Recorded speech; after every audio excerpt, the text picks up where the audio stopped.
Bom dia, boa tarde, boa noite ou boa madrugada para você que está assistindo o DCC 070, Organização de Computadores.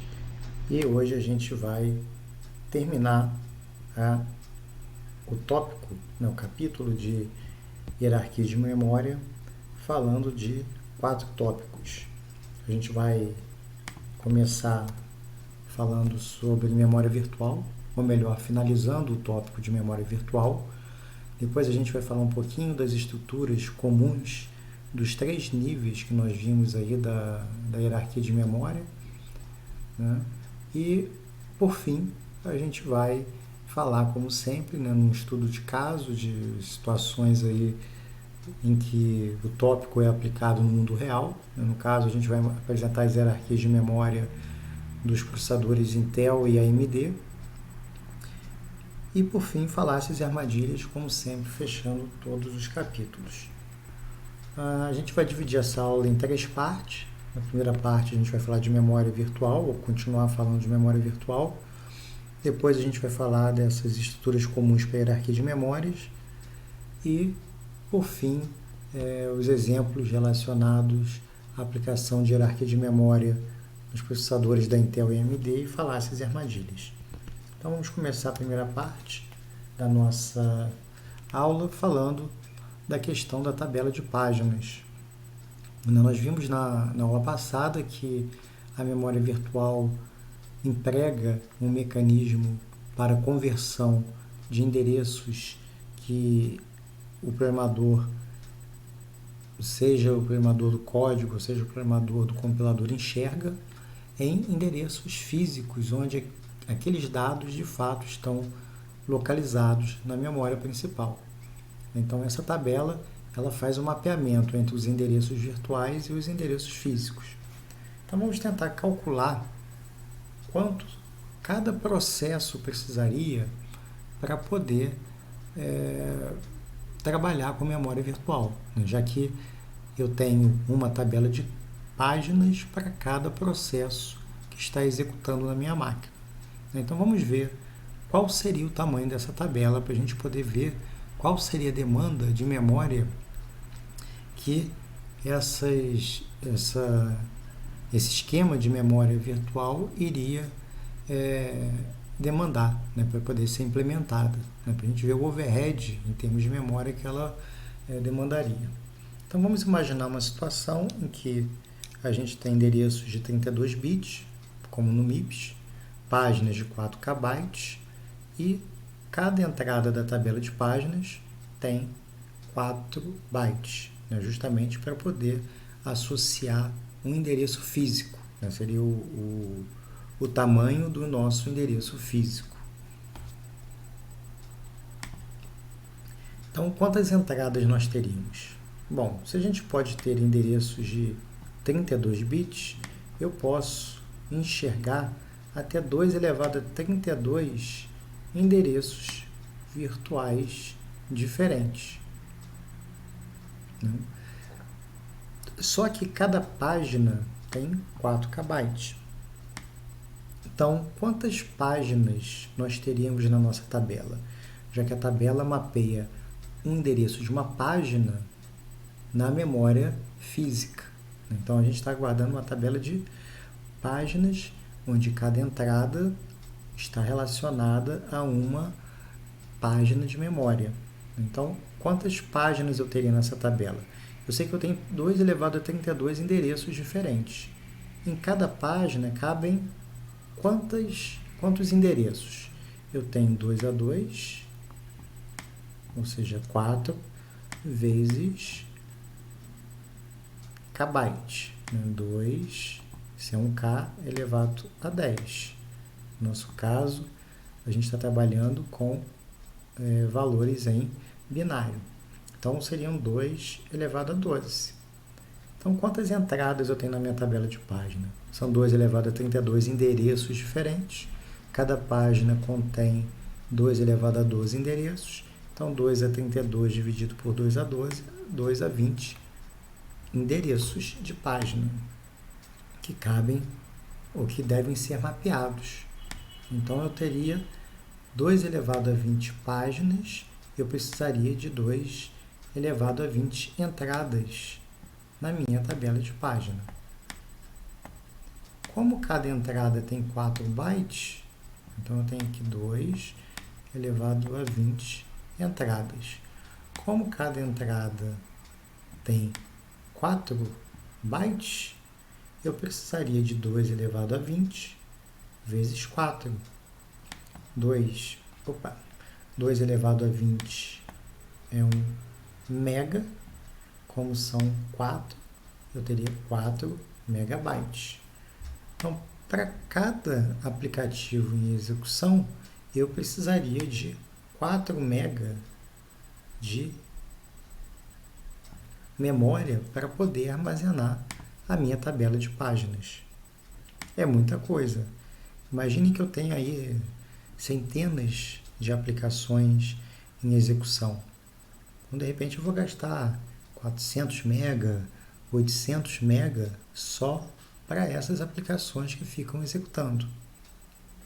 Só que se a gente for pensar bem, as aplicações, ou nem todas as aplicações, vão usar esses 2 elevado a 20 entradas, porque nem todas vão acessar os 2 elevado a 32 endereços diferentes da minha memória, porque ela não usa essa memória toda. Então, será que eu preciso guardar uma tabela desse tamanho para cada processo?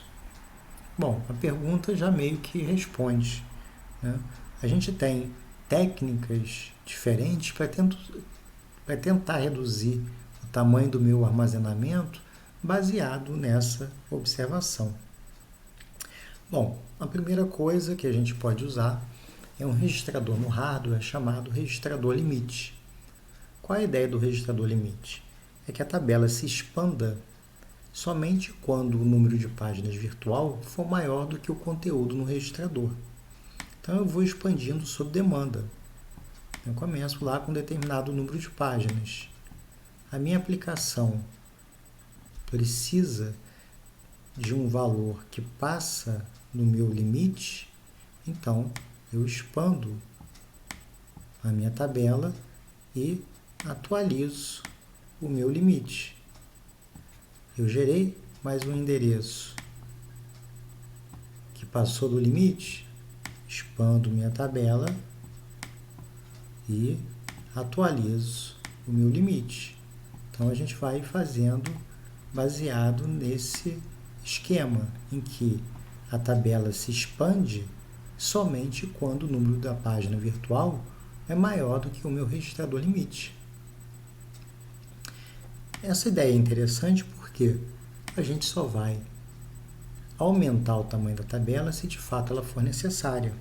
Só que tem um pequeno probleminha com esse esquema, é que se a gente for lembrar a maneira como a nossa memória é organizada, a gente tem no topo dos endereços de memória uma região que a gente chama de pilha, onde esses endereços eles aumentam, quer dizer, a nossa pilha aumenta do maior para o menor endereço de memória. E a gente tem uma outra região, aliás, aqui tem várias, né, na parte inicial. Tem uma parte que é do SO, tem uma parte que é do nosso código, tem uma parte que são das nossas variáveis, vamos dizer assim, globais, né, são aqueles dados estáticos. E a gente tem uma área que é heap, onde essa heap é uma memória dinâmica que ela se expande do endereço mais baixo para o endereço mais alto. Então, se a gente for pensar, o ideal é que a nossa tabela fosse dividida em duas. Porque parte dos meus endereços crescem do endereço mais alto para o mais baixo, à medida que a pilha vai aumentando, e outra parte cresce na direção inversa, do endereço mais baixo para o mais alto. Então, ao invés de ter um registrador limite, eu poderia ter 2 registradores, em que, se eu alocar um endereço abaixo de um determinado registrador ou acima de um determinado registrador, eu expandiria a minha tabela para a gente poder reproduzir a ideia de pilha e heap. Bom, então seria uma segunda maneira da gente trabalhar. Uma terceira maneira de trabalhar é usar um esquema baseado em espalhamento, uma técnica chamada de hashing, em que, ao invés do mapeamento ser feito relacionando endereços virtuais para endereços físicos na memória, né? Então eu tenho, como na aula passada, eu tenho meus endereços virtuais, eu tenho os meus endereços físicos. Então, ao invés da tabela armazenar um mapeamento de um endereço virtual para um endereço físico, a gente faz um esquema meio que contrário. Qual o endereço físico? Quer dizer, esse endereço físico, no momento, ele está mapeando qual o processo, né? Então, nesse caso, a minha tabela ela precisaria ser, no máximo, do tamanho da minha memória física, onde eu uso uma função, né, que vai associar para cada endereço físico que endereço, que página virtual de que processo está mapeando naquele endereço físico. Então, a gente inverte a lógica. Bom, a gente pode ainda usar uma quarta técnica, que é, ao invés da gente trabalhar com uma única página, que vai conter todos esses 2 elevado a 20 endereços, ou uma parte desses 2 elevado a 20 endereços, eu posso fazer o seguinte: eu posso trabalhar com uma indireção. Quer dizer, uma indireção a mais, né? Ao invés de guardar o endereço de memória na minha tabela, onde eu encontro o dado, eu guardo um endereço de memória onde tenho um conjunto, ou tenho uma outra tabela, onde essa tabela, uma determinada entrada, vai dizer onde o dado se encontra na memória principal, onde ela está fisicamente mapeada. Então, seria colocar múltiplos níveis de tabela. O primeiro nível vai mapear um grande bloco, onde esse bloco vai, cada entrada vai mapear, por exemplo, uma página ou uma entrada onde eu encontro meu dado. O problema dessa abordagem é que a gente aumenta o tempo de acesso à memória, porque eu tenho que acessar uma primeira vez a minha memória para encontrar a minha tabela. Aí nessa tabela eu encontro o endereço de uma outra tabela, que também está na memória. E aí eu faço um outro acesso à memória para achar o meu dado. Então, ao invés de diretamente a gente saber onde aquele dado está mapeado, fazendo um único acesso à memória, eu tenho que fazer um acesso, mais um acesso, 2 acessos, mais um acesso, 3 acessos à memória. O custo fica pior. Mas, por outro lado, a minha memória fica mais organizada, ela fica hierarquizada. Eu tenho uma entrada que vai guardar uma tabela, quer dizer, cada entrada desse aqui vai guardar endereços de partes de uma tabela. E qual é a vantagem disso? É que se eu não estiver usando todos os endereços, esses caras aqui vão ficar vazios. Vamos supor que aqui seja um pedacinho relacionado à minha pilha. Então eu posso alocar só 3 entradas nessa tabela do primeiro nível, porque a minha aplicação não está usando muita memória. Eu tenho nessa primeira entrada um endereço de uma tabela, onde aqui dentro eu tenho, sei lá, algumas entradas, onde cada entrada está associada a um endereço de memória. Então aqui eu posso ter uma página, onde essa página guarda aí 1024 endereços de memória, mais um endereço de uma outra página que guarda mais 1024, um endereço de mais outra página que guarda mais 1024. Se eu precisar de mais páginas, não tem problema. Eu aloco uma página, eu tenho lá um ponteiro para essa página, que vai guardar então mais 1024 endereços. Então eu posso ir alocando sob demanda. Precisei de mais uma página, não tem problema. Nessa parte final, eu aloco o meu endereço para aquela página. E essa página vai guardar mais 1024 endereços. Então a gente pode ir alocando sob demanda, à medida que a gente vai precisando, né, sem problema nenhum. Mas com esse problema do ponto de vista do desempenho, né, de ter que fazer, ao invés de um único acesso do processador diretamente para acessar o dado da memória, eu teria que fazer 3 acessos. Primeiro para encontrar essa tabela, o segundo para encontrar a minha outra tabela e a terceira para poder encontrar o dado propriamente dito. Bom, a gente pode reduzir um pouco esses custos se a gente usar o mesmo princípio da cache, né, da localidade temporal, da localidade espacial que a gente viu na cache, relacionado a instruções e relacionado a dados, se a gente for usar esse mesmo conceito para ajudar a reduzir esses custos com os múltiplos níveis de tabela, que é uma abordagem interessante, né, como eu falei, porque a gente vai alocando a memória nos endereços, ou na faixa de endereços que a gente precisa, sob demanda. Mas com a desvantagem da gente ter que fazer mais acessos à memória para poder acessar o dado. Então, qual pode ser uma possível solução para esse problema? Né? Para a gente poder aproveitar a vantagem da gerência de memória mais organizada, com a alocação das páginas sendo feitas sob demanda, né? Sem a gente precisar de um suporte tão grande assim por parte do hardware para lidar com essa gerência. Como é que a gente vai fazer isso? A única coisa que o hardware pode ou vai fazer é implementar uma cache de tradução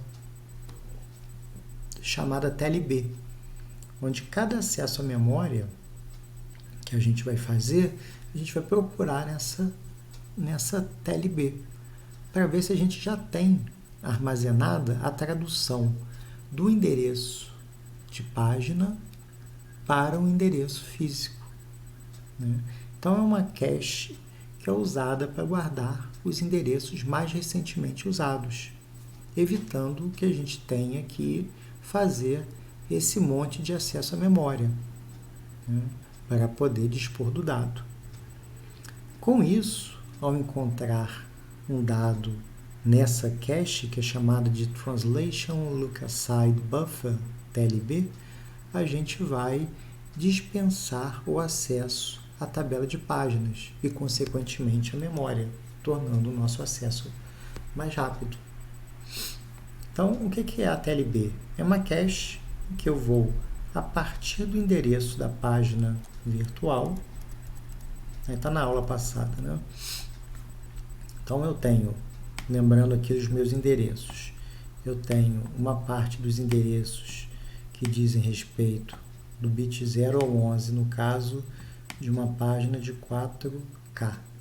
Então, do 0 ao 11, eu tenho aquela parte do endereço que eu copio para gerar um endereço físico, e eu tenho uma parte que diz respeito ao meu endereço da página, né, meu número de página. Então, aqui eu vou chamar de page number. Esse cara é o cara que passa pela tradução. Então, ao invés de eu ir diretamente na minha tabela de páginas para consultar a entrada associada àquele número de página, eu vou agora a essa cache, a essa TLB, e vejo se aquela entrada está presente na minha cache. Se ela estiver presente na minha cache, eu pego a tradução diretamente dela.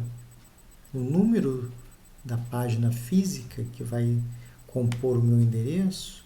Vamos chamar aqui de página física. E aqui é a parte do deslocamento dentro da página. Isso aqui eu copio do meu endereço que foi gerado, de 32 bits. Né? São os 12 bits menos significativos do 0 ao 11. Então, esse cara que passa pela tradução, vamos chamar aqui de tradução, eu primeiro olho na TLB. Se eu não encontrar na TLB, aí sim que eu vou consultar a minha tabela de páginas na memória, para poder traduzir aquele número de página em número de página virtual em um endereço físico. Então, quando eu encontro a tradução é feita de maneira imediata. Senão, eu tenho que consultar a minha tabela de página, vou buscar o meu endereço e vou armazená-lo na cache.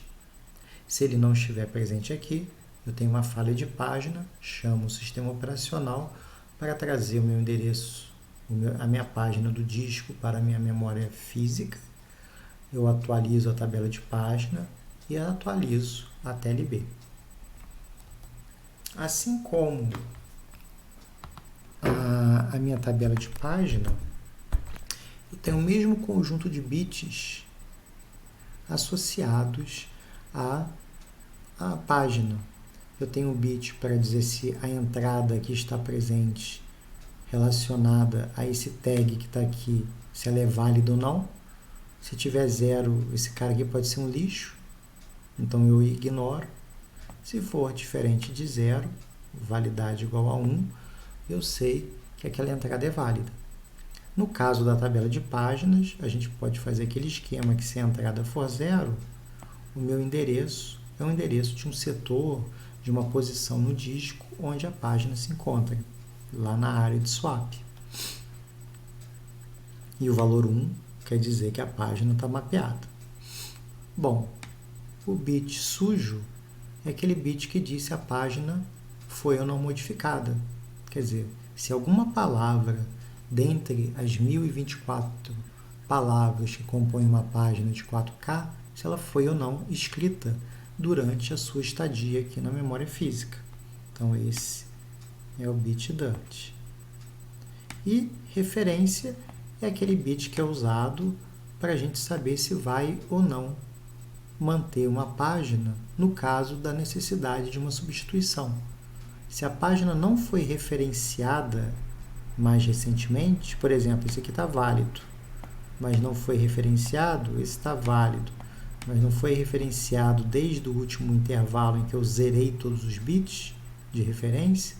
Então, esses caras que não foram zerados são os menos recentemente utilizados, e eu vou, então, optar, eventualmente, por escolher um deles quando da necessidade de substituir um dado do meu armazenamento por um dado na minha memória física. Ou, em outras palavras, minha memória física está completa, não tem mais posições livres, eu acesso uma palavra, uma página a mais, que não cabe nessa memória física, tenho que escolher alguém para sair. Vou escolher aqueles caras que foram menos recentemente usados, que o bit de referência está igual a 0. Então, essa é a ideia da TLB. A TLB não precisa ser muito grande, né? Quer dizer, a TLB ela pode ser bem pequena, com 16 entradas na TLB no primeiro nível, até 512, né, numa TLB de um nível maior, como a gente vai ver nos exemplos lá da Intel e da AMD. A gente pode organizar TLBs também por nível, TLB de primeiro nível, de segundo nível, por aí vai, onde geralmente nos primeiros níveis com poucas entradas e nos níveis mais altos com mais entradas.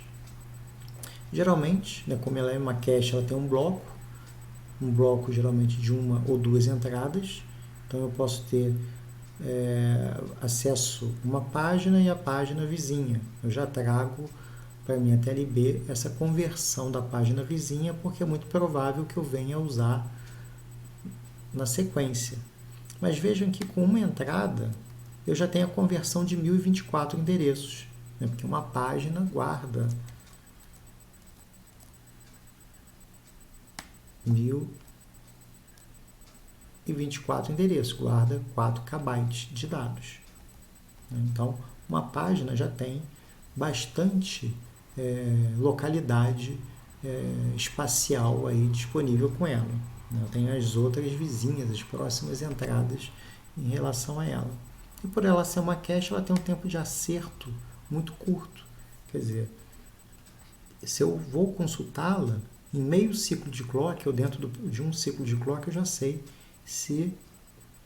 a tradução, se ela estiver lá. Se não tiver, aí eu tenho que ir no nível mais baixo da hierarquia, né? Como eu falei, eu posso ter uma TLB de segundo nível, então pode ser que demore aí 10 ciclos de clock para acessar essa TLB, ou não estando nessa TLB, eu preciso acessar a memória principal para poder pegar a tradução, aí eu já gasto mais ciclos, né? Na casa aí dos 100 ciclos de clock. Mas apesar de uma cache ser tão pequenininha assim, ela tem uma taxa de acertos muito alta, né?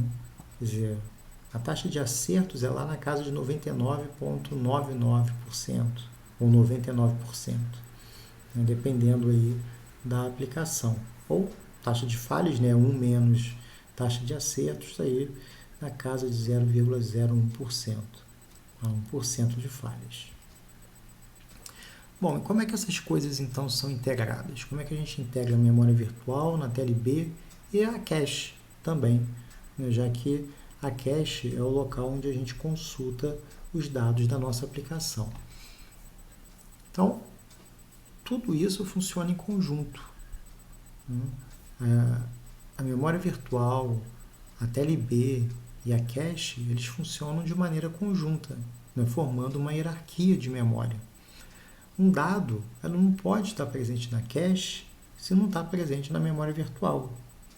Não pode estar presente uma tradução na TLB que não esteja mapeada na memória, na tabela de páginas. Então, tudo isso tem que funcionar de maneira conjunta. E o SO tem um papel importantíssimo na manutenção dessa hierarquia. Porque toda vez que ela faz alguma alteração em algum nível da memória, ela tem que tomar cuidado para manter a nossa memória de maneira geral, em todos os seus níveis, ela coerente, né? E ela consistente. Então a gente tem que ter coerência e consistência no uso da memória, né? Quando tem uma alteração em algum lugar, aquela alteração tem que se refletir nos outros níveis da hierarquia, né? Toda vez que a gente tenta remover um conteúdo ou uma página, por exemplo, da memória, porque ela não está mais, enfim, ela foi escolhida para deixar a memória, a gente tem que tomar o cuidado de tirá-la também.